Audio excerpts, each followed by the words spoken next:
This is Galaxy News Hour live. अड्डातन्त्रमा र यथास्थितिमा रमाएको कर्मचारी संयन्त्र आफ्नो जिम्मेवारीबाट पन्छिने पुरानै रोग हो। हुँदा हुँदा अब कर्मचारीले कानुन निर्माणमा समेत बाधा उत्पन्न गरेर अर्को गलत अभ्यासको सुरुवात गरेका छन्। आफ्नो सेवा सुविधा र अधिकारको रजगज घट्ने ठानेका कर्मचारीले नागरिक उड्डयन प्राधिकरण टुक्राउने विधेयक सदनमा पेश हुनबाट रोकेका मात्र छैनन्, यस घटनाबाट विधायिकामाथि कर्मचारी कसरी हावी हुँदै गइरहेका छन् भन्ने पनि देखाइदिएका छन्। उड्डयन प्राधिकरणले विमानस्थलको सञ्चालन पनि आफै अनि समग्र हवाई क्षेत्रको नियमन पनि आफै गर्ने विरोधाभासपूर्ण अवस्था हटाउन नयाँ कानुन राष्ट्रिय सभामा पठाइएका थिए। माथिल्लो सदनबाट पारित भई तल्लो सदनमा पेश गर्दा कर्मचारी संगठनले आफ्ना माओ पार्टीका नेता मार्फत रोकेका छन्। नेपालको हवाई क्षेत्रलाई युरोपेली युनियनको कालो सूचीबाट हटाउन महत्त्वपूर्ण मानिएको यो विधेयकको गृह कार्यमा सरकारले धेरै समय र ऊर्जा खर्चिसकेको छ। यसमा कर्मचारी बाधक बन्नु जति खेदजनक छ, विधायिकामाथि कर्मचारी हावी हुनु थप आश्चर्यजनक। ग्यालेक्सी न्यूज आवरमा विधायिकामाथि कर्मचारी तन्त्रले हात लम्काउँदाका असरमा केन्द्रित हुनेछौँ। साथमा राजनीतिक नेतृत्वले सङ्कटोन्मुख अर्थतन्त्र सम्हाल्न किन सकिरहेको छैन भन्ने प्रश्नको जवाब खोज्नेछौँ।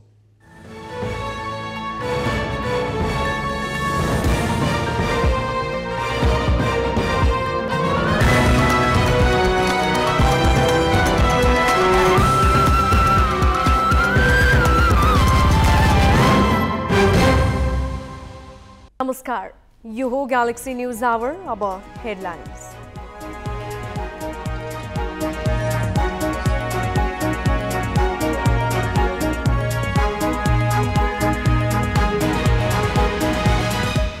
अर्थतन्त्रका सबै सूचक सङ्कटोन्मुख हुँदा सरकार योजनाविहीन, प्रधानमन्त्री देउवा अर्थमन्त्रीसँग असन्तुष्ट, माओवादी भन्छ गठबन्धनमा छलफल गरौँ।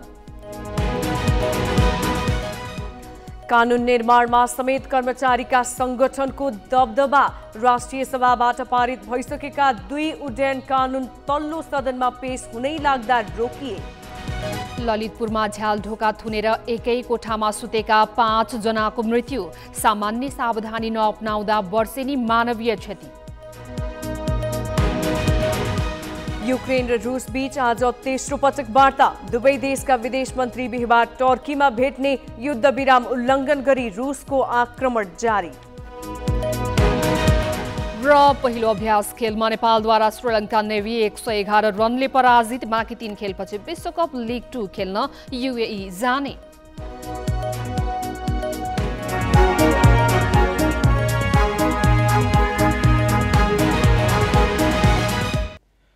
मुलुकको अर्थतन्त्र नै दुर्घटनाको डिलमा पुगे पनि आसन्न सङ्कटसँग जुझ्न अर्थ मन्त्रालय यतिखेर योजनाविहीन छ। अर्थतन्त्रका सबैजसो सूचकहरू तीव्र रूपमा नकारात्मक दिशातिर लम्किएपछि आलोचनाको तारो अर्थमन्त्री जनार्दन शर्मा बनेका छन्। खास गरी प्रधानमन्त्री शेरबहादुर देउवा र उनको दल नेपाली कांग्रेस मन्त्री शर्माको अपरिपक्वता र अदूरदर्शिताका कारण यो स्थिति आएको निष्कर्षमा पुगेका छन्। शर्माले अपेक्षाकृत क्षमता देखाउन नसकेको कारण माओवादीभित्र पनि असन्तुष्टि चुलिएको छ। प्रधानमन्त्री शेरबहादुर देउवाले आफ्नो शपथकै दिन गत असार 29 गते गठबन्धन साझेदार माओवादी केन्द्रबाट अर्थ मन्त्रालयमा जनार्दन शर्मा र ऊर्जामा पम्फा भूषाललाई जिम्मेवारी दिएर पहिलो दिनबाटै आफ्नो टिममा सामेल गरेका थिए। हरेक सरकारको सफलता असफलताको मानक नै मानिने अर्थ मन्त्रालयको नेतृत्वमा शर्मा आएपछि 2 खालका बुझाइ थिए। 1. अर्थशास्त्रमा दखल नभएका र छापामार पृष्ठभूमि भएका नेताले सङ्कटको डिलमा रहेको अर्थतन्त्रलाई कसरी सम्हाल्छन् भन्ने आशंका। 2. यसअघि ऊर्जा मन्त्रालयमा छँदा सकारात्मक छाप छाडेका शर्माले अर्थमा थप मेहनत गरेर माओवादीमा अध्यक्ष पुष्पकमल दाहाल पछिको नेताका रूपमा आफूलाई उभ्याउने। यसो किन पनि ठानिएको थियो भने माओवादीमा अध्यक्ष पछिको शक्तिशाली पदका एक दावेदार तिनै शर्मा थिए। नतिजा हेर्ने हो भने शर्माले 8 महिनाको मन्त्रीकालमा देखाउन लायक एउटै पनि काम गर्न सकेका छैनन्। अर्थतन्त्रका हरेक सूचक नकारात्मक दिशातिर उन्मुख छन् भने उनका व्यवहारले राजनीतिक तहमा असन्तुष्टि झन बढाउँदैछ। पछिल्लो पटक एमसीसी प्रकरणमा प्रधानमन्त्रीको निर्देशन अवज्ञा गरी हिँडेपछि काङ्ग्रेसका प्रत्येक आन्तरिक छलफलमा यही नै विषय मुख्य बनिरहेको छ। बालुवाटार स्रोत अनुसार मन्त्री शर्माकै अपरिपक्वता र अदूरदर्शिताका कारण अर्थतन्त्र दुर्घटनाको डिलमा पुगेको निष्कर्षमा प्रधानमन्त्री देउबा पुगेका छन्।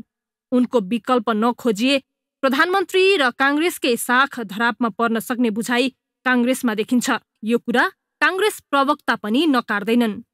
मन्त्री परिषदलाई अब कसरी सञ्चालन गर्ने, अझ कसरी प्रभावकारी गर्ने भन्ने विषय प्रधानमन्त्रीज्यूको अधिकार क्षेत्रभित्र रहेको कुरा हो। अब आवश्यकता अनुसार त्यो हुन नसक्ने भन्ने कुरो पनि छैन। केही मन्त्रालय प्रधानमन्त्रीले पनि राखिराख्नु भएको हुनाले पनि त्यसलाई पूर्णता दिने पनि कुरा पनि होला। त्यसो हुनाले यस विषयमा जुनसुकै बेलामा पनि आवश्यकता अनुसार प्रधानमन्त्रीजीले निर्णय गर्ने अधिकार उहाँसँग छ। आवश्यक सरसल्लाह सुझाव लिएर निर्णय गर्नुहोला। माओवादी केन्द्रभित्र पनि अर्थमन्त्री शर्माको कार्य सम्पादनप्रति पर्याप्त असन्तुष्टि देखिन्छ। सोमबार सकिएको केन्द्रीय कमिटीको बैठकमा सहभागी नेताहरूमा पनि त्यो असन्तोष कहीँ कतै देखिएको थियो। उनीहरूले यो विषय बैठकमै उठाउन चाहेका पनि थिए, तर एजेन्डा नहुँदा उठाउन सकेनन्।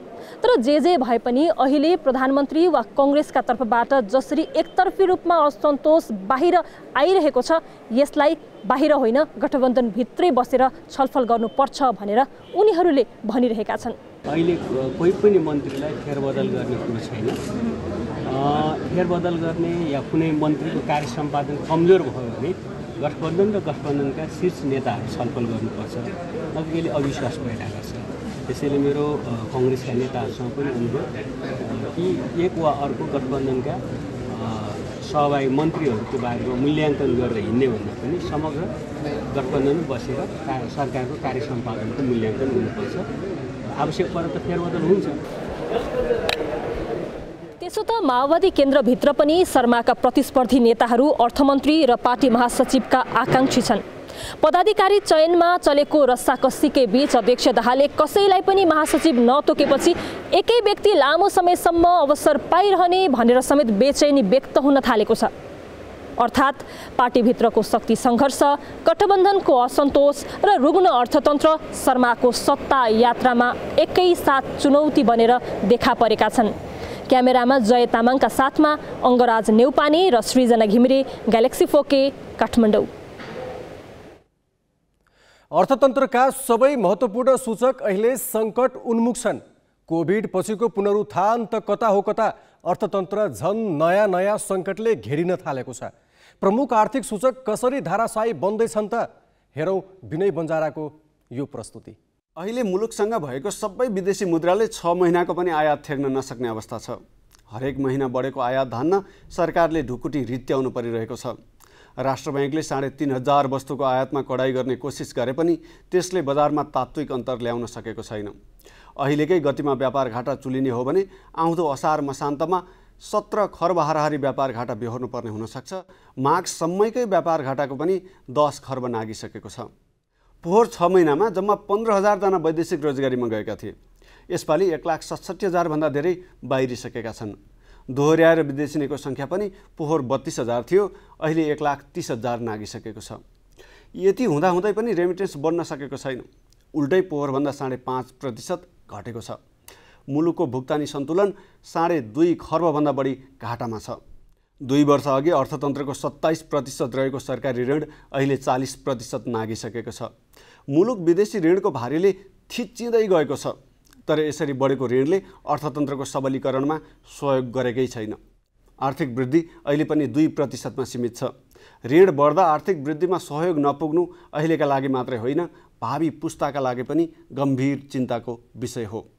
अर्थतन्त्रको यो दुर्दान्त दृश्य बाहेक जनताका दुःख अरू पनि छन्। 2 वर्ष यता हरेक महिना भारतभन्दा नेपालमा मूल्य वृद्धि सधैँ कम थियो। गएको कार्तिकपछि भने यो परिस्थिति उल्टिएको छ। अब भारतभन्दा नेपालमा मूल्य वृद्धिको दर निकै बढी छ। सरकारी ढुकुटीबाट तलब सुविधा खानेको लागि यो महँगीले खासै फरक पार्दैन। राष्ट्र बैंकै तथ्याङ्कले सरकारी कर्मचारीको तलब औसतमा 11% बढेको देखाउँछ। तर निजी क्षेत्रका कामदारको तलब भने 4% मात्रै बढेको छ। यसको अर्थ पोहोर 100 रुपियाँ कमाउनेले अहिले 104 रुपियाँ कमाउँछ, तर पोहोर 100 मा पाउने वस्तुको भाउ अहिले 106 रुपियाँ पुगेको छ। कृषि मजदुरको ज्याला त झन् बढेकै छैन भन्दा पनि हुन्छ। देश आर्थिक सङ्कटको घडीमा पुग्दा गरिब वर्ग भने महँगीको भारीले किचिन थालेको छ। कोभिडपछि अर्थतन्त्र अङ्ग्रेजी अक्षर V को आकारमा बढ्छ भन्ने अपेक्षा थियो, तर हाम्रो अर्थतन्त्र दक्षिण एसियामै कमजोर देखियो। बरु अत्याधिक सरकारी ऋण, न्यून आर्थिक विकास, विदेशी विनिमयमा समस्या र चुलिएको व्यापार घाटाका कारण समग्र अर्थतन्त्र गम्भीर सङ्कटतर्फ धकेलिएको छ। यस्तो बेला देश जोगाउन महत्त्वपूर्ण साझेदारी गर्नुपर्ने अर्थ मन्त्रालय र राष्ट्र ब्याङ्क आफ्नै तालमा हिँडिरहेका छन्। उनीहरूको असमझदारीको भारी जनताले बोक्नु परिरहेको छ। अमेरिकी सहायता सम्झौता MCC फिर्ता गरेको र सिङ्गो देशलाई अर्गानिक बनाउने अभियान चलाएर प्रशंसा कमाएको श्रीलङ्काले अहिले गम्भीर विनिमय सङ्कट भोगिरहेको छ। भारतदेखि अमेरिकासम्म पुगेर डलर माग्दा नपाएको त्यहाँको सरकार युद्धरत रुससँग ऋण माग्न रोइ कराई गर्दैछ। पछिल्लो समय हाम्रो अर्थतन्त्र पनि त्यसै दिशामा अग्रसर छ। विदेशी मुद्राको ढुकुटी रित्तिने क्रममा छ। अन्तर्राष्ट्रिय मुद्रा कोषबाट विषम परिस्थितिमा पाउने सुविधाको ऋण पनि लगभग लिइसकेको छ। अरू वैदेशिक ऋण अचाक्ली बढेको छ। आयात र व्यापार घाटा यसरी चुलिएको छ कि यही गतिमा अघि बढे अबको 3-4 महिनापछि नेपालले औषधि पनि आयात गर्न नसक्ने अवस्था आउन सक्छ। राष्ट्र बैङ्कले विदेशी मुद्राको ढुकुटी थेग्न चालेका मौद्रिक कदमहरू बेकार जस्तै बनेका छन्। वित्तीय नीतिबाट मुलुक जोगाउन अग्रसर हुनुपर्ने अर्थ मन्त्रालय कुम्भकर्ण जसरी सुतेको छ। समन्वय गरेर संयन्त्र परिचालन गर्ने भन्दा कार्यकर्ता भेटघाट र स्काई क्याफेतिर खाजा नास्ता अर्थमन्त्री जनार्दन शर्माको प्राथमिकतामा देखिन्छ। हरेक महिना विकास बजेट 10% खर्च गर्न उर्दी जारी गरेका शर्माले परिणाम देखाउनका लागि भने कुनै कदम चालेका छैनन्। अर्थमन्त्रीको नेतृत्व सबल भयो भने यो तीनटै अङ्गले प्रभावकारी रूपमा काम गर्न सक्छन्। अर्थमन्त्री कमजोर भयो, अर्थमन्त्रीमा कतिपय समस्याको जानकारी राम्रोसँग हुन सकेन र अर्थमन्त्रीले कोअर्डिनेसन गरेर काम गर्ने तौर तरिकालाई बदले। अर्थमन्त्रीले पनि विभिन्न इन्ट्रेस्ट ग्रुप को प्रभावमा आएर निर्णयलाई प्रभाव गर्न खोजे भनेदेखि चाहिँ हामी ठुलो सङ्कटमा पर्छौँ। अर्थ मन्त्रालय सम्हालेपछि शर्माले सुरुमै उच्च मूल्यका गाडी र विलासिताका वस्तु तथा कवाडी फलाम आयातलाई खुकुलो गरिदिए। बैङ्कहरूले सस्तो ब्याजमा आयातमा व्यापक लगानी गरे। राष्ट्र बैङ्कले पनि कर्जा विस्तारबाट आर्थिक वृद्धिमा सघाउ पुग्ने भनेर वास्तै गरेन। बैङ्कको पैसा सकिएपछि शेयर बजार ओह्रालो लाग्न थाल्यो, आयात कडाई हुन थाल्यो र एकैपटक अर्थतन्त्रमा ठूलो धक्का लाग्न पुग्यो। सरकारले ढुकुटीमा जम्मा गरेको पैसा खर्चै नगर्ने, भएको खर्च पनि विकासमा भन्दा बाँडीचुँडी खानमै केन्द्रित हुने भएपछि अर्थतन्त्र झन खोक्रिँदै गयो। मन्त्रालयका सबैजसो अनुभवी कर्मचारी हटाएर आफ्नो टिम बनाउने मन्त्री शर्माको चाहले थप समस्या ल्यायो। किन यो बारम्बार इन्डिकेटरहरूमा सुधार हुन सक्दैन? किन चाहिँ हाम्रा नीतिहरू चाहिँ प्रभावकारी रूपमा कार्यान्वयन हुन सक्दैनन्? किन हाम्रा स्रोत साधनहरू चाहिँ एउटा विनियोजित क्षेत्रमा चाहिँ प्रभावकारी ढङ्गबाट कार्यान्वयन हुने भन्ने कुराको पछाडिको कारण के हो भन्दाखेरि हामीले चाहिँ एउटा योग्य मान्छेलाई योग्य ठाउँमा ल्याउने भन्ने कुरा हामी कहाँ त्यो भएन। मेरिटोक्रेसीलाई स्थान दिने कुराहरू भएन। आयात बढे राजस्व चुलिनुका साथै आर्थिक वृद्धि हुन्छ। त्यही जस लिन अर्थमन्त्रीले उदार भएर व्यापारीका हरेक शर्त र सुझाव स्वीकार्दै गए। राजस्व दोब्बर बनाउनमा केन्द्रित हुन कर्मचारीलाई निर्देशन दिँदै हिँडे। यही गलत मानकले अहिले अर्थतन्त्र भिरको टुप्पोमा पुगेको छ। तर जोगाउने उपाय त उनीसँग छैन नै, त्यतातिर गम्भीर देखिएका पनि छैनन्। बरु शर्मा आफ्नै पद जोगाउने दौडधुपमा छन्। क्यामेरामा विष्णु थापाका साथ विनय बन्जारा र चिरञ्जीवी भट्टराई, ग्यालेक्सी फोके, काठमाडौँ। कोरोना महामारी र शक्ति राष्ट्रको द्वन्द्वका कारण विश्व अर्थतन्त्र नै असन्तुलित बनिरहेको छ। त्यसका असर नेपालमै आइसकेका छन्। कोरोनाले थलिएको व्यवसाय उकास्न र महँगीले दैनिकी धान्नै गाह्रो परेको वर्गलाई राहत दिन सरकारले अझै सघन गृह कार्य गर्नुपर्ने हो। तर यहाँ प्रधानमन्त्रीले मन्त्रीले कर्मचारीलाई र कर्मचारीले राजनीतिलाई दोषी देखाएर आफू उम्किने बाटो रोजेका छन्। अब केही न्यूज संक्षेपमा। स्थानीय तहको निर्वाचनमा 72 दलले 77 वटै जिल्लामा भाग लिनका लागि निवेदन दिएका छन्। निर्वाचनमा भाग लिने प्रायोजनको लागि आयोगमा 80 दलले निवेदन दिएकामा 72 दलले सबै जिल्लामा भाग लिन पाउने निर्णयका लागि आग्रह गरेको निर्वाचन आयोगले जनाएको छ।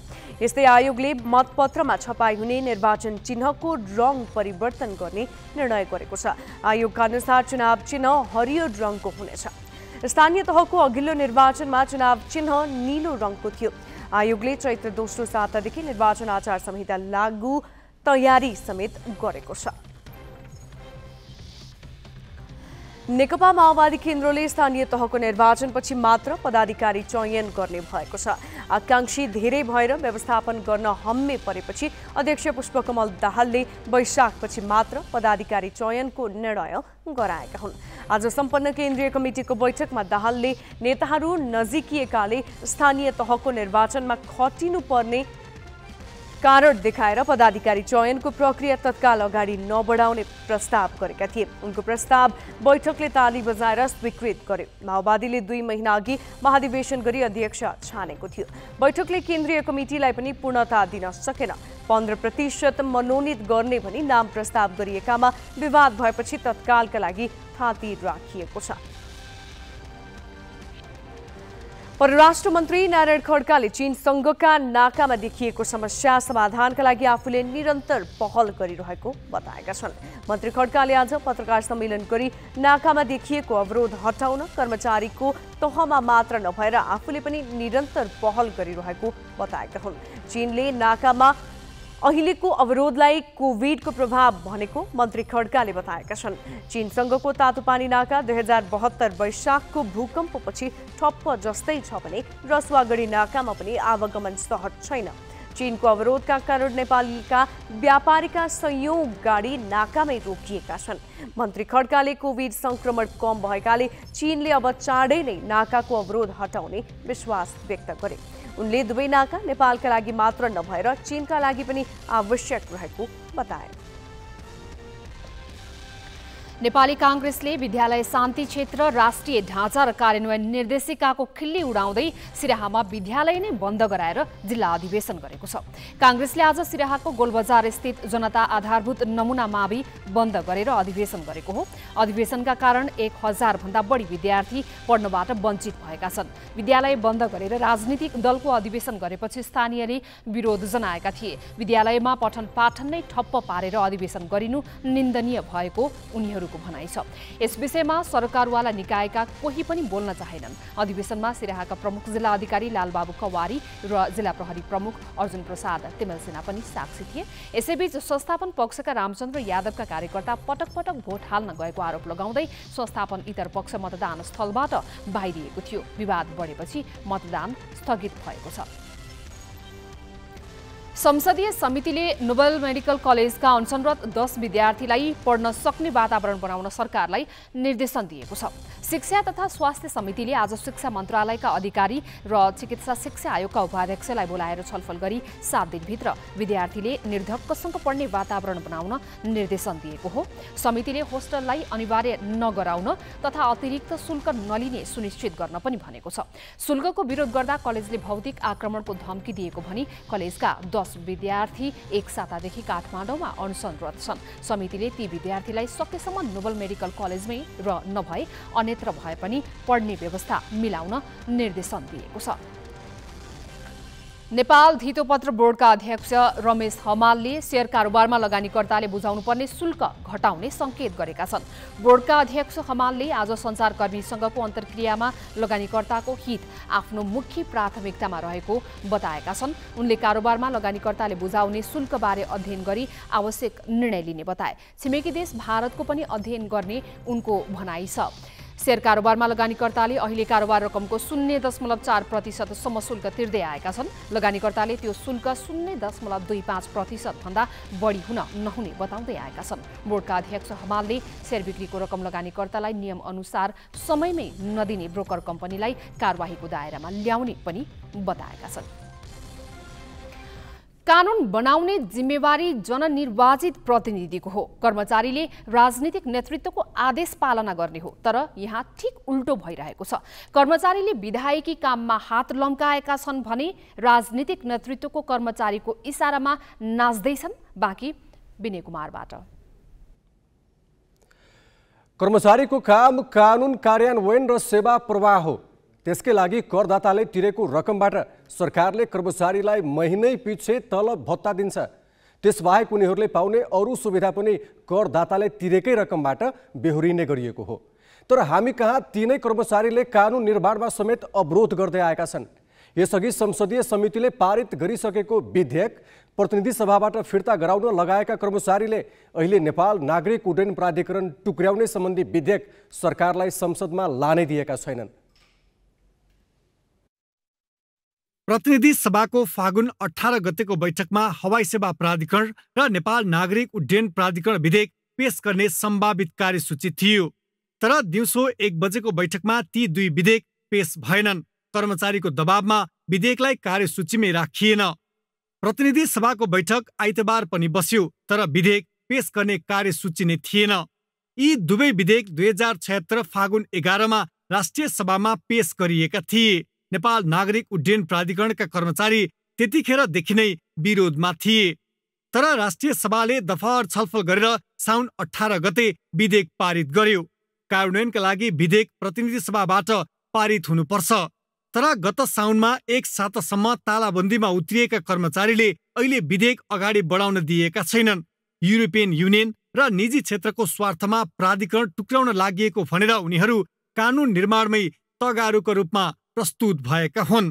भन्ने बेलामा प्राधिकरण भन्ने अनि हस्तक्षेपहरू चाहिँ दिन प्रतिदिन बढाउँदै लाने जुन प्रपञ्चहरू माथिबाट देखिएको छ। अलिकति थोरै तपाईँ के छ भने राज्य पक्षको विधेयक भन्दा पनि बीचबाट आएको अलिकति बिचौलियाहरूको विधेयक हो कि जस्तो पनि हामीलाई अनुभूत भएर यो चिजको हामीले चाहिँ विरोध गर्नु पर्यो। प्राधिकरण अहिले नियामक र व्यवस्थापक दुवै भूमिकामा छ। उसले एकातिर विमान उडानको अनुमति दिन्छ भने अर्कोतिर विमानस्थलको निर्माण, स्तरोन्नति, सञ्चालन, व्यवस्थापनदेखि ग्राउन्ड ह्यान्डलिङ आफै गर्छ।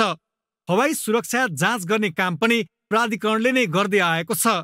दुवै भूमिकाका कारण प्राधिकरणलाई पैसाको राम्रो चलखेल हुने अड्डाका रूपमा लिने गरिएको छ। तल्ला तहका कर्मचारी मात्र होइन, नेतृत्व तहमा रहेकाहरू पनि प्राधिकरणलाई टुक्र्याएर अतिरिक्त आम्दानी गुमाउन चाहँदैनन्। तर बिर्सन नहुने के भने नियामक र सेवा प्रदायक निकाय विश्वमा कहीँ पनि एउटै हुँदैन। यसमा युरोपियन युनियनले प्रश्न मात्र उठाएको छैन, नेपालको उड्डयन क्षेत्रलाई कालो सूचीमा राखेर नेपाली हवाई सेवा प्रदायक कम्पनीलाई युरोपका देशमा उडान अनुमति दिन मानेको छैन। मास ट्रान्सपोर्ट, मास क्याजुअलिटी हुने सम्भावना भएको क्षेत्रमा यसमा तपाईँको सबै काम एउटै संस्थाले गर्ने भन्ने कुरो स्वीकार्य हुन सक्दैन। यो पब्लिक सेफ्टीको लागि पनि तपाईँको चाहिँ अपराध हो, यो गर्नै हुँदैन। यो हामीले गलत काम गरेको हुनाले अन्तर्राष्ट्रिय समुदायले हामीलाई क्वेसन गरेको। कर्मचारीको स्वार्थमा कानुन निर्माण नै प्रभावित भएको यो पहिलो उदाहरण होइन। यसअघि निजामती कर्मचारीले संसदीय समितिले दफावार छलफल गरेर पारित गरेको संघीय निजामती कर्मचारी विधेयक प्रतिनिधि सभाबाट फिर्ता गराएका थिए।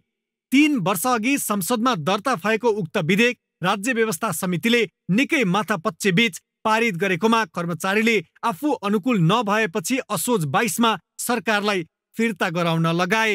50औं वर्षको एउटा चाहिँ भविष्य निर्धारण गर्ने ऐन भन्दाखेरि कर्मचारीसँग चाहिँ पर्याप्त मात्रामा छलफल नगरिकन यसरी चाहिँ संसदमा पेश गर्नु उचित थिएन। वृत्ति विकासका बाटाहरू, ढोकाहरू बन्द नगरियोस्, वृत्ति विकासलाई निरन्तर रूपमा रहोस् र एकचोटि स्थानीय तहमा बसेको कर्मचारी पनि सङ्घमा आउन पाओस्।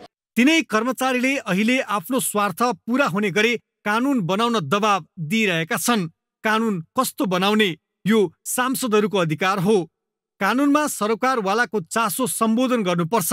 तर कानुनमा स्वार्थ समूहको हित भन्दा देशको बृहत्तर हितलाई ध्यान दिन चुके के हुन्छ भन्ने सार्वजनिक निर्माणका एकपछि अर्को ठेक्का अलपत्र पर्नुबाट प्रष्ट भएको छ। ग्यालेक्सी फोकीका लागि क्यामेरामा सञ्जय घिमिरेका साथ पवन तिमल सिन्हा र बासु खड्काको रिपोर्ट।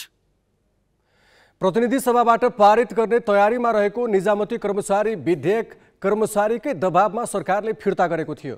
दफावार छलफल सकिएर टुङ्ग्याउनेमा पुगिसकेको विधेयकलाई कानुनी रूप पाउनबाट रोक्ने कर्मचारी कति शक्तिशाली छन् भन्ने यसैबाट स्पष्ट हुन्छ। यसै सन्दर्भमा प्रशासनविद हिरामणि घिमिरेलाई ग्यालेक्सी संवाददाता बासु खड्काले सोधेका छन्, के कर्मचारी तन्त्र अब विधायिकामाथि पनि हावी भएको हो? पहिलो कुरा त कर्मचारीहरूले अब अहिलेको लोकतान्त्रिक प्रणालीमा उनीहरूको आफ्नो पेशागत हकितको लागि सङ्गठनमा आबद्ध हुन पाउनुपर्छ, पाउने व्यवस्था पनि गरेको छ। तर मलाई के लाग्छ भने अहिले त्यस्तो पेशागत सङ्गठनहरूको भूमिकामा अलिकति पुनरावलोकन हुनुपर्छ। त्यो भूमिकालाई अनियन्त्रित रूपमा अगाडि बढायो भने जसले पनि मान्छेहरूले आफूलाई आफ्नो एउटा चाहिँ वृत्ति विकासको बाटोभन्दा पनि त्यसले मनोमानीतर्फ जुन तपाईँले अहिले भन्न खोज्नु भएको छ, उनीहरूले अलिकति एकाधिकार जस्तोलाई प्रयोग गरेर सङ्गठनलाई नै आफ्नो मनोमानीतर्फ लैजाने सम्भावना चाहिँ रहन्छ। अब त्यसको लागि अहिले भइरहेको जुन संयन्त्र छ त्यसमा सङ्गठनहरूको भूमिका के हो भन्नेमा निकै राम्रोसँग हामीले चाहिँ विचार गर्नुपर्छ। तपाईँले अन्तर्राष्ट्रिय अनुभव हेर्नुभयो भने यस्ता सङ्गठनहरूले खास गरी तलब, भत्ता, कार्य समय र आफ्ना कर्मचारी सदस्यहरूको चाहिँ कल्याण, यो चारवटा काममा मात्रै उनीहरूले सीमित हुनुपर्छ। अरू यस्तो कुन ऐन ल्याउने, कुन ऐन नल्याउने अथवा सरुवा कसरी गर्ने यस्तो कुरामा चाहिँ हात हाल्ने क्षेत्राधिकार उनीहरूको हुँदैन। तर अहिले हाम्रोमा त्यसतर्फ पनि अलिकति सङ्गठनहरूको रुचि बढ्दै गएको र त्यसले प्रश्रय समेत पाउँदै गरेको देखिन्छ।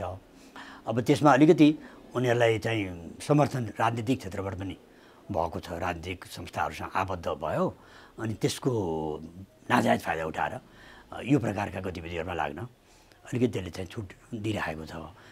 त्यसमा चाहिँ नियन्त्रण हुनुपर्छ। दुई कुराले, एउटा अलिकति राजनीतिक तहबाट यसमा त्यो सङ्गठनको भूमिका र राजनीतिक आबद्धता, दलीय आबद्धता कुन हदसम्म जान सक्ने भन्ने कुरामा राजनीतिक क्षेत्रले विचार पुर्याउनु पर्यो। दोस्रो कुरा चाहिँ कानुनले नै के तोकिदिनु पर्यो भन्ने तपाईँहरूको भूमिका यो चारवटा क्षेत्रमा मात्रै सीमित छ। पेशागत हकितको लागि मात्रै गर्न पाइन्छ, अरू कुरामा चाहिँ सङ्गठनहरूले दखल दिन पाउँदैनन् भन्नेतर्फ कानुनमै व्यवस्था हुनुपर्छ। त्यहाँ पनि अलिकति सुधारको चाहिँ गुन्जाइस छ। कर्मचारी सङ्गठनलाई पुल्याउने काम राजनीतिक नेतृत्वले नै गरेको हो। अहिले विधायिकामा हात लम्काउन पनि राजनीतिक नेता नै माध्यम बनेका छन्। यदि कर्मचारीलाई व्यावसायिक सीमाभित्र राखिएन भने कुनै पनि नीतिगत सुधारका काम सम्भव हुने छैनन्। अब पालो सही कि गलतको।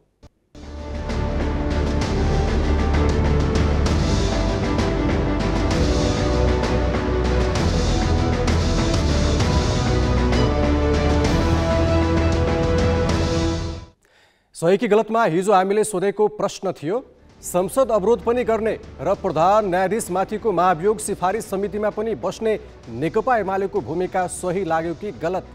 ग्यालेक्सी एपमा सहीको पक्षमा 9% र गलतको पक्षमा 91% मत प्राप्त भएको छ। मत व्यक्त गर्नुहुने सम्पूर्ण दर्शकलाई धन्यवाद। अब आजको प्रश्न, युट्युब च्यानल सहित इन्टरनेटको माध्यमबाट हुने प्रसारणका लागि इजाजत पत्र लिनुपर्ने नयाँ व्यवस्था कस्तो लाग्यो? तपाईले आफ्नो मत ग्यालेक्सी 4K टिभी एपमा गएर राख्न सक्नुहुन्छ। यसको अन्तिम परिणाम भोलिको न्युज आवरमा प्रसारण गरिनेछ। Galaxy app Google play store र एप स्टोरबाट डाउनलोड गर्न सक्नुहुन्छ। अब केही न्युज संक्षेपमा। नेपाली बजारमा सुनको मूल्य आज फेरि प्रति तोला 1100 रुपैयाँले बढेको छ। सुन आज 1,03,000 रुपैयाँमा कारोबार भएको नेपाल सुन चाँदी व्यवसायी महासङ्घले जनाएको छ। तेजाबी सुनको मूल्य आज प्रति तोला 1,02,500 रुपैयाँ कायम भएको छ। यस्तै चाँदी पनि 10 रुपैयाँले बढेर आज प्रति तोला 1,425 रुपैयाँ कायम भएको छ। हिमालयन शेर्पा क्लब 5औं मुख्यमन्त्री सुदूरपश्चिम खप्तड गोल्ड कपको सेमिफाइनलमा प्रवेश गरेको छ। धनगढी रङ्गशालामा आज भएको खेलमा साबिक विजेता सुदूरपश्चिम 11लाई 2-1 गोल अन्तरले पराजित गर्दै हिमालयन शेर्पा अन्तिम 4मा पुगेको हो। हिमालयनलाई जित दिलाउन पिस्टन मुतम्बा र सुरेश कुमारले 1-1 गोल गरे। पिस्टनले खेलको 34 र सुरेशले 55 मिनेटमा गोल गरेका थिए। 67औं मिनेटमा हिमालयनले आत्मघाती गोल गरे पनि आयोजक सुदूरपश्चिम 11ले गोल गर्न सकेन, जसका कारण हिमालयन शेर्पा विजयी भए।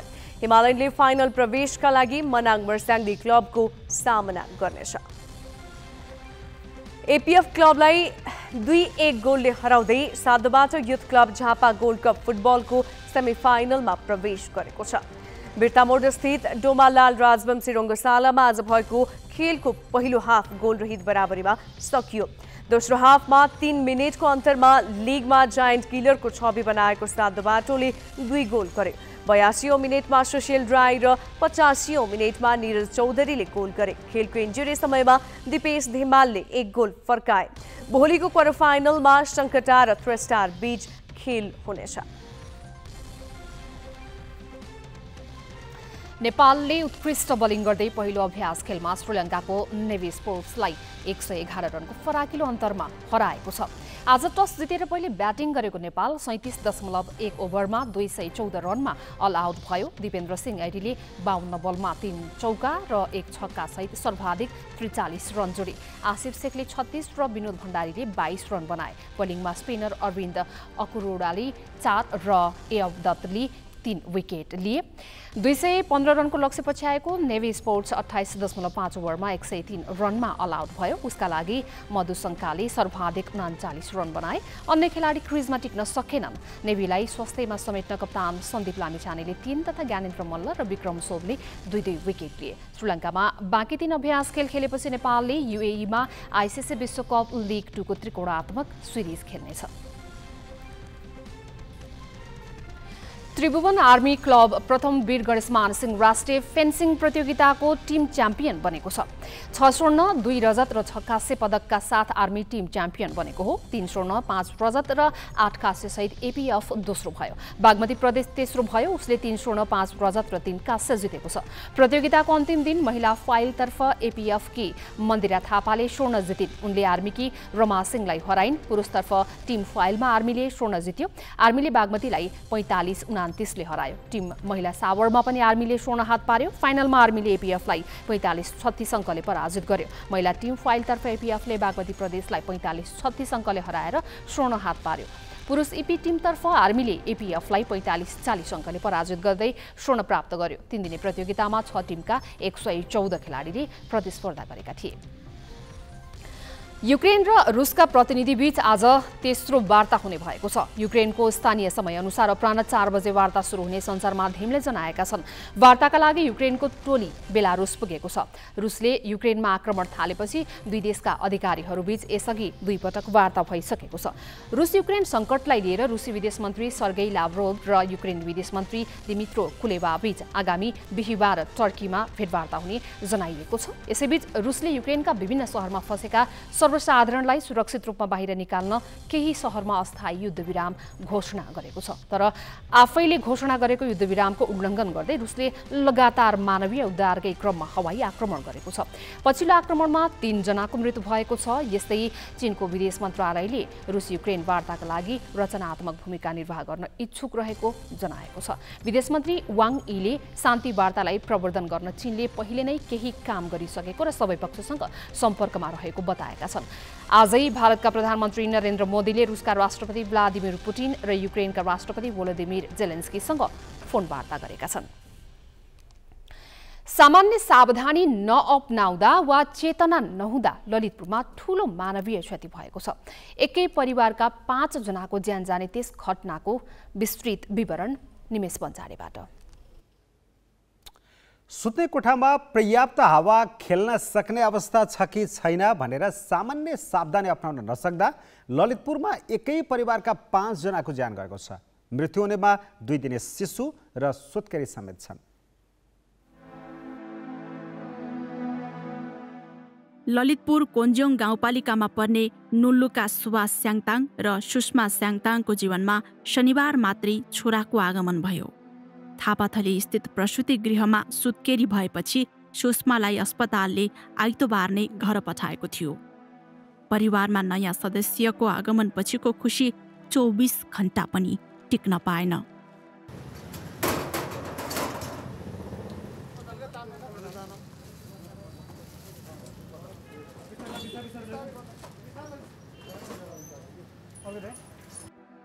अस्पतालबाट घर फर्केर खाना खाइवरी परिवारका सबैजना एउटै कोठामा सुते। तर भोलिपल्ट सुत्केरी सुषमा सहित 4 सदस्य मृत भेटिए। सुवास र उनका 2 दिने छोरा अचेत अवस्थामा भेटिए। सुरुमा अब फोन गरेको रे बुहारीलाई, अनि फोन पनि उठाएन रे, डक्टर गर्दाखेरि कसैले पनि बोलाएन रे, अनि दिदी रे किन भनेको फोन गरेछ बुहारीले पनि, आमाले त बोलेन, आमाले पनि चाङले पनि, अनि फोन पनि उठाएन, ढोको पनि खोलेन, छिट्टो तपाईँ आउनु न भनेको कि। अनि म दौडेर जाँदाखेरि झ्याल तानेर भित्र जाँदाखेरि सबै मरिसकेको छ। सुवासका 3 दाजुभाइ मध्येका माइला दाइ भाउजू विदेश भएकाले उनका 2 छोराछोरी सुवाससँगै बस्थे। एकै कोठामा सुतेका 6 जना मध्ये सुवास मात्रै जीवित छन्। अचेत भेटिएका 2 दिने छोरा अस्पताल पुग्नै पाएनन् भने सुवासको उपचार भइरहेको छ। उनको अवस्था पनि गम्भीर भएको अस्पतालले जनाएको छ। उनीहरू नवजात शिशुलाई चिसोबाट जोगाउन कोइला बालेर सुतेका थिए। झ्यालडोका हावा नछिर्ने गरी बन्द गरेका रहेछन्। चिकित्सक सहितको टोलीले घटनास्थल निरीक्षण गर्दा कोठामा फैलिएको धुवाँले निसासिएर यस्तो घटना हुन पुगेको प्रारम्भिक आकलन गरेको छ। अक्सिजन ल्याक हो कि जस्तो पनि देखिने र फोरेन्सिक डाक्टर सहितको टिमहरू जाँदाखेरि हामीले एउटा यो हुन सक्ने पार्ट हो एउटा भयो भने अन्य एङ्गलबाट पनि कतै केही हो कि भनेर अनुसन्धान भइरहेको छ। अवस्था चाहिँ घटनास्थलको त्यो खालको देखिन्छ। प्रहरीको तथ्याङ्क अनुसार पछिल्लो 3 वर्षमा मात्रै देशभर 34 जनाले सुतेको अवस्थामा गुम्सिएरै ज्यान गुमाएका छन्। सामान्य सावधानी अपनाउन नसक्दा भइरहेको यो मानवीय क्षति कसले रोक्ने? क्यामेरामा रिकेश सिंहका साथ शिखा श्रेष्ठ, ग्यालेक्सी 4K, काठमाडौँ। हामीले आइतबार यातायात कार्यालय एकान्त कुनामा बिचौलियाको रजगजबारे समाचार प्रसारण गरेका थियौं।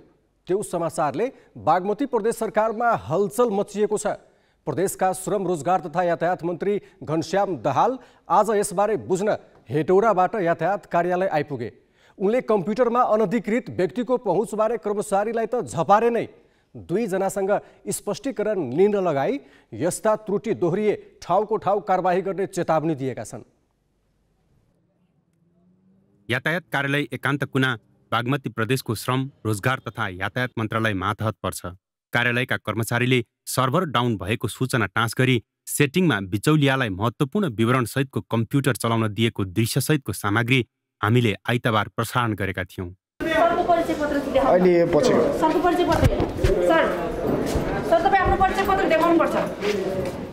त्यो सामग्रीपछि बागमती प्रदेशका मुख्यमन्त्री राजेन्द्र पाण्डेले आइतबार बेलुका मन्त्री दाहाललाई फोन गरेर कार्यालयमा विकृतिले सीमा नागेको भने। त्यसपछि दाहाल सोमबार मन्त्रालयका सचिव नेत्र प्रसाद सुवेदीलाई साथै लिएर हेटौडाबाट एकान्त कुना आए। कार्यालयमा उनले सबै कर्मचारीलाई भेला गरेर झपारे। यत्रो घटना घट्या छ, हिजो कार्यालयबाट कसैले पनि फोन गर्दैन के रिपोर्ट गर्दैन। कर्मचारी त थिएन नि त, यस्तो यस्तो भएको है भन्ने सम्बन्ध मन्त्रालयले त थाहा त पाउनु पर्यो नि।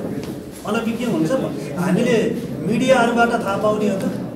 मन्त्री दाहालले आइतबारको घटनाले कार्यालयमा अरू समयमा पनि बिचौलियाले रजगज गर्ने सन्देश गएको भनी आइन्दा यस्ता त्रुटिमा कर्मचारीलाई ठाउँको ठाउँ कारबाहीको चेतावनी दिए। मन्त्री सामु कम्प्युटर अपरेटर रमेश कार्कीले उम्किन खोजे, तर उनले अनधिकृत व्यक्तिलाई प्रवेश दिनु गम्भीर त्रुटि भनी कार्कीलाई स्पष्टीकरणको पत्र थमाउन लगाए।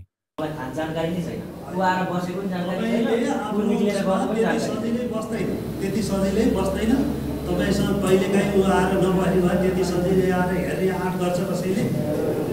तपाईँले अहिले अरू कुराहरू केही गर्नु पर्दैन। तपाईँको हामीले लिडेका छौँ, हामीले तपाईँलाई सुनाउनु त्यही अनुसार। स्पष्टीकरणको पत्र पाउने अर्का पात्र लक्ष्मण महर्जन हुन्। उनी कार्यालयका कर्मचारी होइनन्, लाइसेन्स लिन चाहनेहरूको आँखा जाँच गर्ने ठेकेदार हुन्।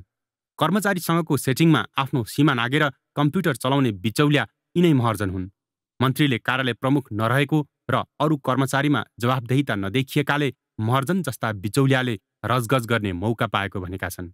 स्पष्टीकरण लिया छ, अब मिस्टेक गल्ती हो, एउटा स्वास्थ्यको कर्मचारी आफ्नो परिचय बिना कार्यालयमा पस्ने कुरो पनि गल्ती हो। अर्काको फाँटमा गएर कम्प्युटर चलाउने कुरो त्यो पनि गल्ती हो, किनभने त्यहाँ त धेरै चिजहरू हुन्छन्, जे पनि गरिदिन सक्छ, त्यो पनि गल्ती नै भएको छ।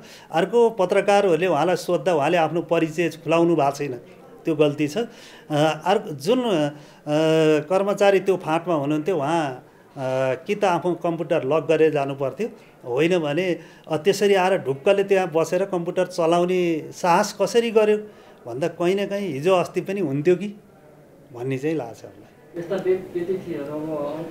होइन, त्यो त मैले भनिहालेँ, टोटलमा 100मा 100 त अहिले अन्त्य हुँदैन, सम्भव छैन, गाह्रै छ। तर अब सुरुवात गर्छौँ हामी आजैबाट, हेरौँ। मन्त्री दाहालले सोमबार कार्यालय प्रमुखको व्यवस्थापछि विकृति घट्छ भनेका छन्। तर उनले यसो भनिरहँदा कार्यालयले लाइसेन्सको ट्रायल तोकिएको समयमा नगरेको भनेर सेवाग्राहीले नाराबाजी गरिरहेका थिए। हुन पनि फागुन 16 गते गर्ने भनिएको ट्रायल कर्मचारीले सोमबार पनि गराएनन्। सेवाग्राहीको काम नै नगर्ने र सेटिङमा बिचौलियालाई रजगज गर्न दिनु यातायात कार्यालयको असली परिचय बन्न पुगेको छ। क्यामेरामा अनिल ढुङ्गेलका साथमा मिलन बुढाथोकी, ग्यालेक्सी फोके, काठमाडौँ। सरकारले 2079 वैशाख 30 गतेका लागि स्थानीय तहको निर्वाचन घोषणा गरेको छ। यससँगै 5 वर्षअघि 2074 सालमा भएको निर्वाचनबाट चुनिएका स्थानीय जनप्रतिनिधिको कामको लेखाजोखा सुरु भएको छ। आज हामीले कास्कीको पोखरा महानगरपालिकाको 5 वर्षे कार्यकालको समीक्षा गरेका छौँ। पोखरा महानगरपालिकाबारे उत्तम पौडेलको सहयोगमा तयार पारिएको यो सामग्री। पोखरा महानगरपालिकाको निर्वाचन 2074 वैशाख 31 गते भएको थियो। जेठ 14 गते नतिजा सार्वजनिक भयो। नेकपा एमालेका तर्फबाट नगर प्रमुखमा मान बहादुर जीसी र उपप्रमुखमा मञ्जु देवी गुरुङ विजयी भए। मेरो अर्जुन दृष्टि पोखरा लेखनाथको समृद्धि नाराका साथ 5 वर्षका लागि जीसीले घोषणा गरेका 5 प्राथमिकता यस्ता थिए। प्रविधि र सेवाग्राही मैत्री महानगर, उद्यमशील सहर, वातावरण मैत्री सहर, स्वच्छ पानी र स्वस्थ समाज, दिगो मोडलको विकास। पोखरा महानगरवासीलाई बाँडिएका यी कुनै आश्वासन 5 वर्षमा पूरा भएनन्। महानगरपालिकामा प्रविधिको प्रयोगमा कुनै तात्विक फरक छैन। वडा कार्यालय नै स्मार्ट छैनन्, पुरानै ढर्रामा काम भइरहेको छ। स्मार्ट कार्डको काम नै सुरु भएको छैन। उद्यमशील सहर बनाउने प्रतिबद्धताले पनि मूर्त रूप पाएको छैन। स्वच्छ पानी वितरणको नारामै सीमित रह्यो, अर्थात् धाराबाट सिधै पानी पिउने व्यवस्था गर्ने प्रतिबद्धता अनुरूप काम भएको छैन। महानगरभित्र 46वटा स्वास्थ्य केन्द्र छन्, तर 3वटामा मात्र डाक्टर छन्। अन्य स्वास्थ्य संस्था अहेबको भरमा छन्।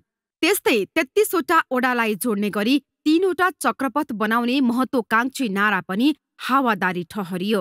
वातावरण मैत्री सहरको त महानगरवासीले छनकसम्म पाएनन् भने घोषणा पत्रमा समेटिएको दिगो मोडलको विकास भनेको के हो भन्ने आजसम्म पनि कसैलाई थाहा दिएन। चर्चामा आउनको लागि उहाँले ठुलो शुभारम्भ गर्नुभयो र उहाँले नागरिकलाई साथमा लिन सक्नु भएन। नागरिकलाई साथमा लिन नसकेकोले त्यसको योजनाबद्ध ढङ्गले काम सुरु नगरेको हुनाले उहाँहरू असफल हुनुभएको हो।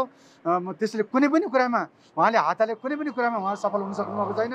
तपाईँको यो गर्छु, यस्तो गर्छु, स्मार्ट सिटी बनाउँछु, म पोखरालाई विकास गर्छु, कुरा गर्छु भन्ने कुरा यो चुनावको लागि, भोटको लागि मात्र सीमित भयो। अहिलेको जनप्रतिनिधिहरू कुनै काम गरेको अहिले चाहिँ पोखरामा राम्रो काम भनेको एउटा कुनै पनि हामीले वास्तवमा देख्न पाइएको छैन। सबै नारामा सीमित भए। पोखरा महानगरवासीलाई बाँडिएका यी कुनै आश्वासन 5 वर्षमा पूरा भएनन्। महानगरपालिकाले 5 वर्षको अवधिमा 180 किलोमिटर सडक कालोपत्रे गरेको जनाएको छ। यसबाहेक अधिकांश योजना उद्घाटनमा सीमित रहे। ई टिकेटिङ, बिजुलीका तार रहित महानगर, व्यवस्थित बस पार्क, ट्राफिक बत्ती जडान र फेवा तालको मापदण्ड निर्धारण गर्ने लगायतका योजना कार्यान्वयन भएनन्। उद्घाटनमा सधैँ अगाडि रहेका महानगर प्रमुख र उपप्रमुखले भने उल्लेखीय काम गरेको दावी गर्न छोडेका छैनन्। हामीले नीति नियम बनाउने योजना वितरण गरिसकेपछि त्यहाँको स्थानीयले चाहिँ को पनि साथ सहयोगले गर्दाखेरि मलाई लाग्छ हामीले जति गर्यौँ त्यो समयअनुसार समयले असहज परिस्थितिको बावजुद पनि हैन धेरै कारणहरूले गर्दै पनि हामीले धेरै गरेको जस्तो मलाई लाग्छ। 2074 सालको निर्वाचनमा पोखरा महानगरपालिका प्रमुखमा विजयी जीसीले 60,118 मत ल्याएका थिए भने निकटतम प्रतिद्वन्दी कांग्रेसका रामजी कुँवरले 46,416 मत प्राप्त गरेका थिए। त्यस्तै उपप्रमुखमा एमालेकी मञ्जुदेवी गुरुङ 56,448 मत ल्याएर विजयी भइन् भने निकटतम प्रतिद्वन्दी कांग्रेसकी सरस्वती गुरुङले 44,338 मत पाएकी थिइन्। 2074 सालको चुनावमा पोखरा महानगरपालिकामा 1,68,067 मतदाता थिए।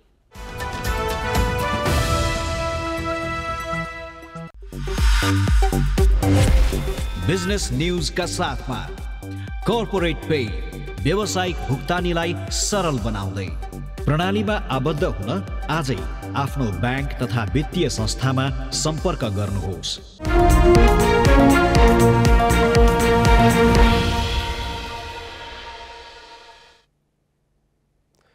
युक्रेनमा लाखौंको घरवास उजाडिरहेको युद्धले 6000 किलोमिटर टाढाको नेपाललाई नयाँ तरिकाले प्रभावित पारिरहेको छ।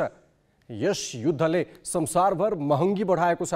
पेट्रोलियम र सुन मात्रै होइन, नेपालमा सटही सुविधा पाइने अधिकांश विदेशी मुद्रा व्यापक महँगिन थालेका छन्। युक्रेन युद्धले युरोपका प्रमुख अर्थतन्त्रको मुद्रा कमजोर बनाएको छ भने ब्राजिल, अस्ट्रेलिया, जापान, अमेरिका, क्यानाडादेखि खाडी र दक्षिण पूर्वी एसियाका मुलुकको मुद्रा बलियो भएका छन्। यस्तो बेला निकै सस्तिने मुद्रा मध्येको एउटा भारतीय रुपैयाँ पनि हो, जसको असर हामीले पनि खेप्नु परिरहेको छ। भारु इतिहासकै कमजोर भइदिएपछि नेपाली मुद्रा पनि लगातार अवमूल्यन भइरहेको छ। पछिल्लो 1 महिनामा मात्रै राष्ट्र बैंकले सटही सुविधा दिने 20 मध्ये 16 मुद्रा महँगिएका छन्। सबैभन्दा बढी अस्ट्रेलियन डलर 6% भन्दा ज्यादा महँगिएको छ। थाइल्यान्डको भाट र स्विजरल्यान्डको फ्र्याङ्कको विनिमय दर 3%ले बढेको छ। जापान, क्यानाडा, चीन, Malaysia, UAE, Qatar, Bahrain, America, Saudi Arab, Hong Kong, Kuwait, Singapore र दक्षिण कोरियाका मुद्रा पनि महँगिएका छन्। बेलायत, डेनमार्क, युरोजोन र स्विडेनका मुद्रा भने सस्तेका छन्। स्विडेनको पैसा नेपालमा झन्डै 5.5% सस्तिएको छ। अन्तर्राष्ट्रिय मुद्रा बजारमा देखिएको यो उतार चढावले सबैभन्दा धेरै र प्रत्यक्ष असर ती देशमा भएका नेपालीले पठाउने रेमिटेन्समा पर्नेछ। तेस्रो देशसँगको व्यापारमा अधिकतर अमेरिकी डलरमा भुक्तानी गर्नुपर्ने भएकाले यसले नेपालमा धेरै आयातित वस्तुको मूल्य बढाउनेछ। अन्तर्राष्ट्रिय बजारमा कोइलाको भाउ महँगिँदा त्यसको मार खेपिरहेका नेपालका फलाम र सिमेन्ट उद्योगहरूले थप व्यवहार सम्हाल्नु पर्ने भएको छ। किनकि अस्ट्रेलियाबाट नेपालले गत साउनदेखि माघसम्म आयातमा खर्चेको 16 अर्ब 30 करोड मध्ये 6 अर्ब कोइलामा मात्रै गएको छ। प्रशोधित खाने तेलको मद्दतमा बिस्तारै बढ्न थालेको नेपालको निर्यात व्यापार अब समस्यामा पर्न सक्नेछ। आफ्नो मुद्रा सस्तिँदा निर्यात बढ्नुपर्ने भए पनि आयातित कच्चा पदार्थमा निर्भर भएकाले नेपाली निर्यातयोग्य वस्तुको लागत बढ्नेछ। पेट्रोलियम र सुन मात्रै होइन, अब तेस्रो देशबाट किन्ने सबैजसो सामानको भाउ महँगिनेछ। यसले हाम्रो अर्थतन्त्रलाई कमजोर बनाउने जोखिम देखिएको छ। ग्यालेक्सी फोकेका लागि विनय बन्जारा, काठमाडौँ।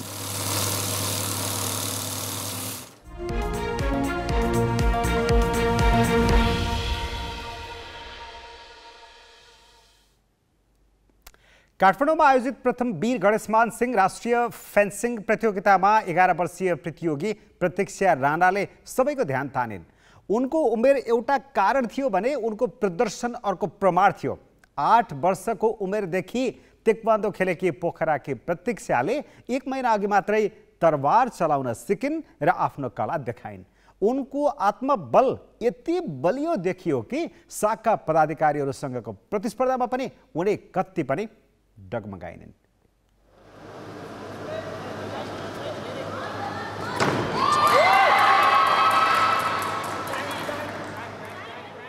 उमेर र उचाइले प्रभाव नपार्ने फेन्सिङमा प्रतीक्षाले शाखका पदाधिकारी खेलाडीसँग पहिलो खेलमा नै प्रतिस्पर्धा गर्नुपर्ने थियो। अन्तर्राष्ट्रिय प्रतियोगितामा आफ्नो प्रभाव छाडेका खेलाडी विरुद्ध प्रतिस्पर्धा गर्दा उनमा कुनै डर देखिएन। निर्धक्क भएर तरवारबाजी गरेकी उनले समूह चरणका 4 खेलमा 2 खेल जित्दै धेरैलाई आश्चर्यचकित पारिन्। प्रतियोगिताकै कान्छी प्रतियोगी 11 वर्षीय प्रतीक्षा शीर्ष 16बाट अघि नबढे पनि उनको सुन्दर भविष्यको सङ्केत भने देखिएको छ। त्यस्तो साह्रै डर नि लागेको थिएन, हुन्छ नि यस्तो नर्मलै थिए, अलिअलि केही सिकिन्छ भन्ने नि आश थियो, सिके पनि। सार गेम नेसनल प्लेयरहरूसँग खेल्दा त एकदमै खुसी पनि लाग्छ नि त, भन्नाले अब उनीहरू यत्रो ठुलो ठुलो मान्छे अनि हामी तिनीहरूसँग खेल्ने बेलामा एकदमै प्राउड फिल हुन्छ। सुरुमा जिन्दगीमा चाहिँ एकदमै राम्रो, एकदम एक्साइटेड भएको थियो।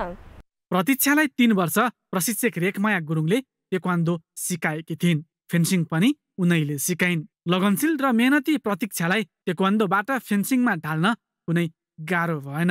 ऊ चाहिँ एकदमै मेहनती छ होइन, अनि के अरे एकदमै इन्ट्रेस्ट दिन्छ, अनि स्कुललाई पनि म्यानेज गरेर यतिसम्म कि स्कुल एक्जाम सजिलो एक्जाम भयो भने आउँछ है गुरु भनेर त्यतिसम्म पनि भनेर आइरहेको छ। ताइक्वान्डो पनि एकदमै राम्रो छ, अनि फेन्सिङ पनि अब झनै अब यो गेमबाट त झन् उसले धेरै नै इन्ट्रेस्ट देखाइरहेछ।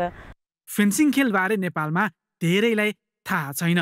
फेन्सिङले नेपालबाट 2 पटक एसियन गेम्समा सहभागिता समेत जनाइसकेको छ।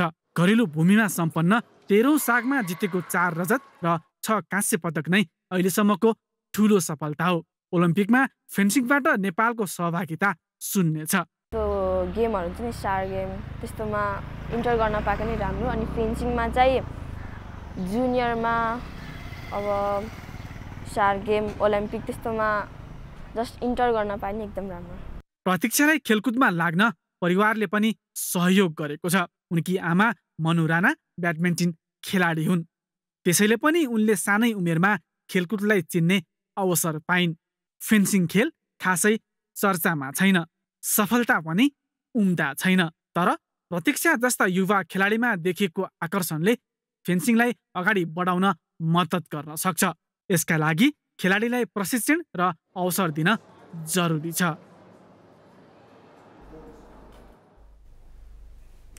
हामी ग्यालेक्सी न्युज आवरको अन्त्यमा छौँ। जाँदा जाँदै हेडलाइन्स।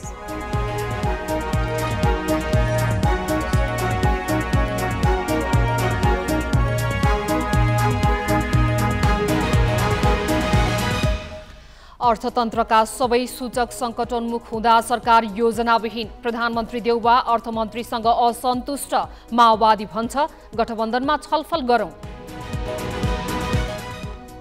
कानुन निर्माणमा समेत कर्मचारीका सङ्गठनको दबदबा, राष्ट्रिय सभाबाट पारित भइसकेका 2 उड्डयन कानुन तल्लो सदनमा पेश हुनै लाग्दा रोकिए। ललितपुरमा झ्याल ढोका थुनेर एकै कोठामा सुतेका 5 जनाको मृत्यु, सामान्य सावधानी नअपनाउँदा वर्षेनी मानवीय क्षति। युक्रेन र रुस बीच आज तेस्रो पटक वार्ता, दुवै देशका विदेश मन्त्री बिहिबार टर्कीमा भेट्ने, युद्धविराम उल्लङ्घन गरी रुसको आक्रमण जारी। र पहिलो अभ्यास खेलमा नेपालद्वारा श्रीलङ्का नेभी 111 रनले पराजित, बाँकी 3 खेलपछि विश्वकप लिग 2 खेल्न युएई जाने।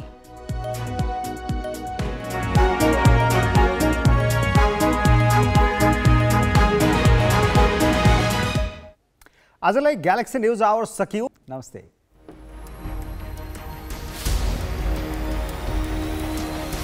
This is Galaxy News Hour Live.